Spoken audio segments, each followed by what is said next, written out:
Hello! Did we have a good Halloween? I thought it was shit. Is it me or a trick-or-treaters getting older?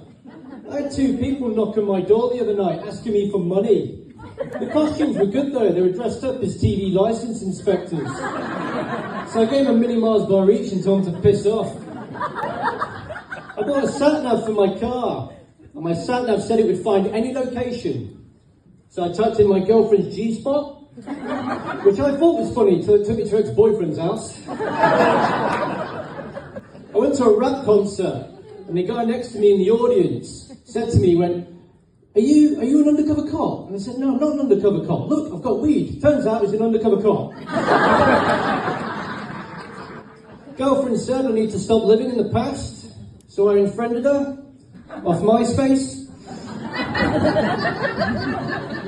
Stayed at a hotel last night and there was a Jehovah's Witness convention going on at the same time. I got no sleep and knocked on my door 460 times. And I like staying at hotels, I really do, because I'm a messy person, ladies and gentlemen, I really am. My flat is a state. I once took a girl back to my flat for the first time, and the first thing she said was, oh my god, you've been robbed! But I hadn't, it was just a shithole. But I felt stupid, so I had to call the police. Cops don't look like what's missing. I was like, my self-respect, my dignity, my virginity's still there, that's alright.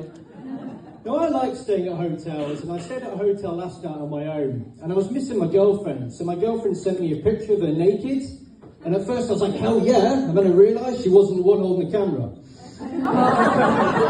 It was R. Kelly. No, strap yourselves in, ladies and gentlemen. Now, I like staying at hotels because when people do send dirty messages and dirty text messages, they try and do that to spice up their sex life, don't they? They like spicing up sex life. My girlfriend tried to spice up our sex life by introducing toys into the bedroom. So she brought a vibrator and I brought Stretch Armstrong and shoved it up my ass. I'm joking, it was a Rubik's Cube. I think my mum, when she was 9 months pregnant with me, used the vibrator. Because for the first 2 years of my life, I had a stutter.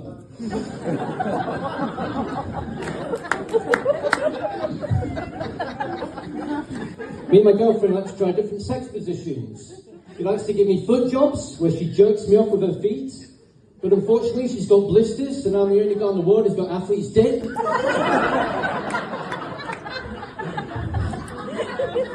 Fucking, this is the charity. Right, my girlfriend loves morning sex whilst I'm at work. Speaking of work, I work for this non-profit company, it's called My Career.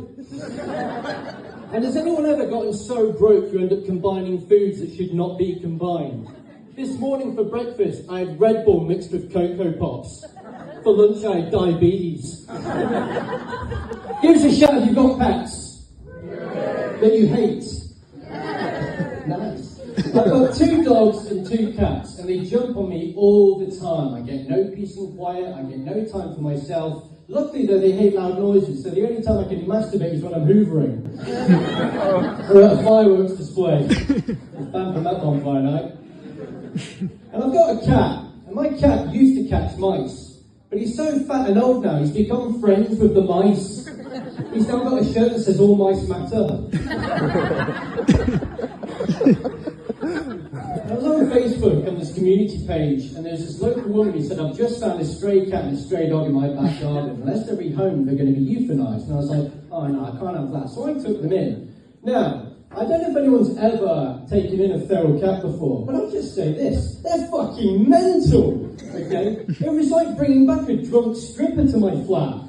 She was literally she wanted to get hugged by everything, right? I had to make it rain with catnip.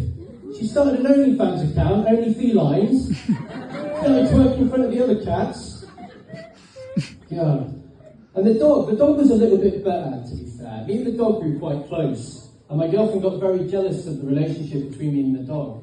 And she said, do you love that dog more than you love me? And I said, yes, but it's a different kind of love. You know, one I'm going to keep for 10 years and the other one's a dog.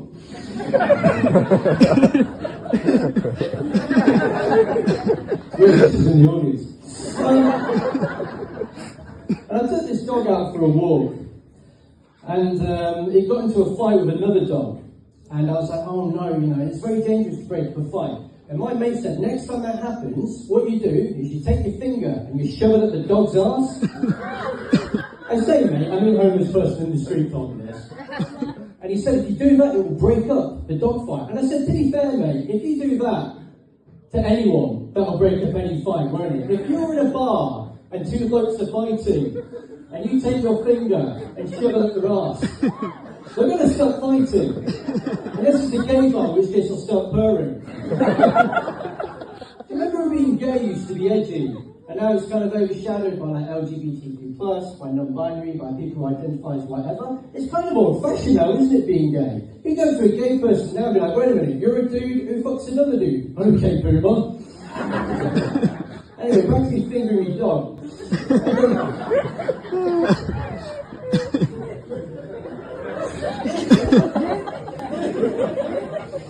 And it worked, to be fair. It broke up the dog fight and carried on walking.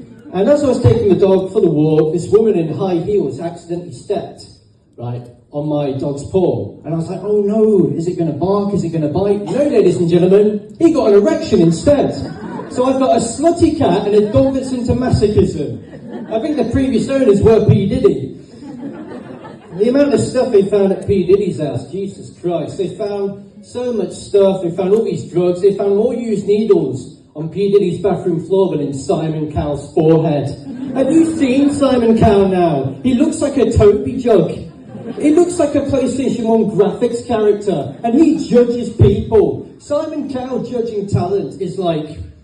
It's like Amanda Holden judging talent. It's like Stevie Wonder judging Strictly Come Dancing. Okay, how dare they have the audacity to do that? And Simon Cowell had plastic surgery and Botox in 2018. So his face is technically 6 years old. So much so that it's already going on a date with Philip Schofield.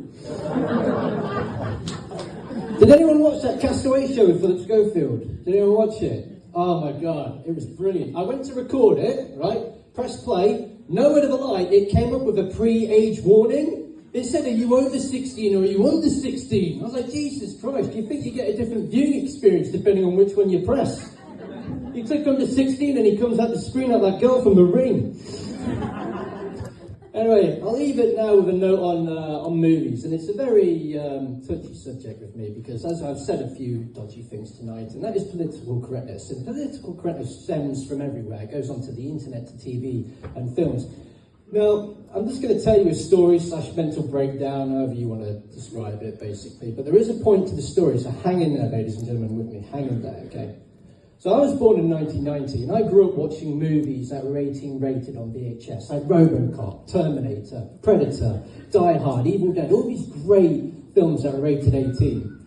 And as the decades went on, the sequels came out, and the age rating started to dip, didn't it? And so did the quality of the films. RoboCop 3 was a PG, Terminator 4 was a 12, and it's gotten to the point now where it's a slap in the face to any of the original target audience who grew up watching movies, right? And it's gotten to the point now where any film that you look at as an 18 rating will eventually be rated PG for kids. Can you imagine the Saw franchise rated PG for kids? I want to play a game. I want to play Hungry Hippos. It would be shit. Predator 7 is going to have the Predator hanging at flowers instead of dead bodies. And instead of collecting skulls, it's going to collect friendship bracelets. And in Basic Instinct 3, Sharon Stone is going to uncross her legs, and instead of seeing a fanny, you'll see a hands over face monkey emoji. And I was thinking, right, and I'll end it on this. What if we reversed it? Why is that not accepted by society? What if we took any kids' film ever and suddenly turned it into an 18? Harry Potter. Strap yourselves in, ladies and gentlemen. Right, there are 8 Harry Potter films, right? The first 6 are rated U, PG-12. Imagine if we suddenly rated the last 2 Harry Potter films as an 18. Imagine an 18 rated Harry Potter film, ladies and gentlemen. Think of the possibilities. You'd have Harry Potter shoving his wand in Voldemort's eye socket saying, yippee-ki-yay, motherfucker, or Expecto Patronum, you noses twat. You'd have the ginger one barebacking Hermione with his broomstick whilst he goes down in a Diagon alley. You'd have the sporting hat snorting a line with Mrs. McGonagall, but instead of her turning into a tiger, turned into a cat, she turns into a tiger and eats all the Slytherin bastard. And then finally, you know, little Dobby the house elf on his little arms and his little legs with his wank sock hooked on magic mushrooms whilst he takes his shit in Hagrid's beard.